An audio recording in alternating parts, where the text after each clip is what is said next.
Walking into this house a couple weeks ago, you couldn't even see the floor, let alone thinking about this being a source of medical funding for my aunt. Most families get stuck in the overwhelm phase, waiting for somebody else to come clean up the mess, or wondering, how am I going to do this?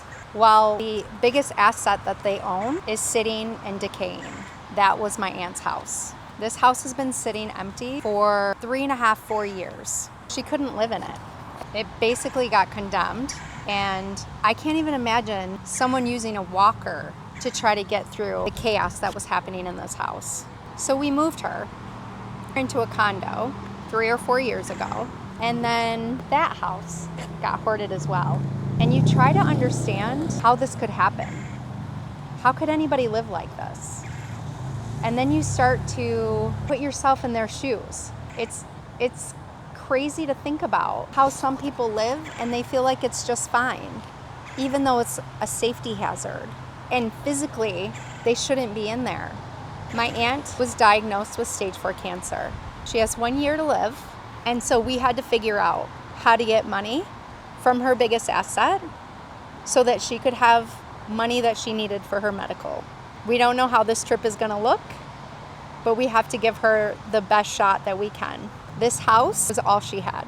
And it's hard for us to understand because when we looked at that house, we saw stuff where she feels an emotional connection to this, all of it.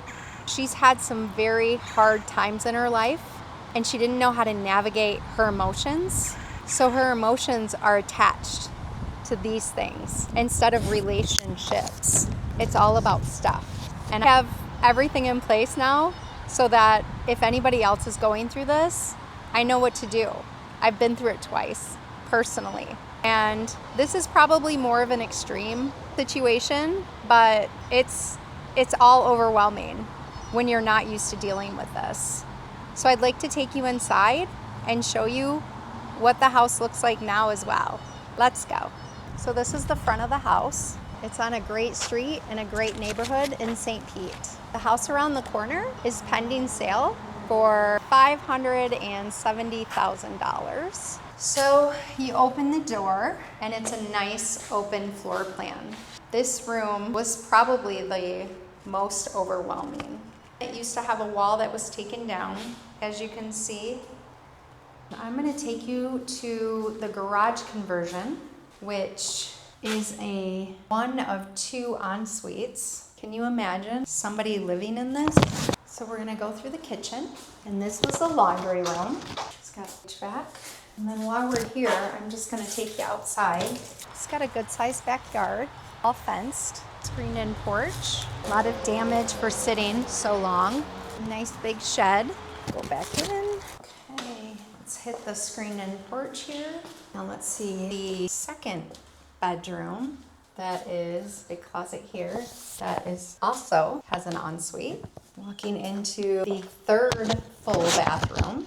Here is another bedroom, and here is the 4th bedroom, big closet. So a few weeks ago, this was a safety hazard, and now it's pending sale to basically change my aunt's life. We took this place from unsellable to under contract in less than a month. If you have anything like this and you need help and you're around the St. Pete, Tampa Bay area, call me. I would love to help. I've been through this personally, and I know how overwhelming it is. And let me just add, we had this house appraised, and we are under contract for cash offer. I called 30 of my wholesale flippers that I have in my Rolodex, and about 25 of them came, and I did highest and best in 3 days, and I got a contract for $30,000 above appraised value, just because they could see really what this house was worth.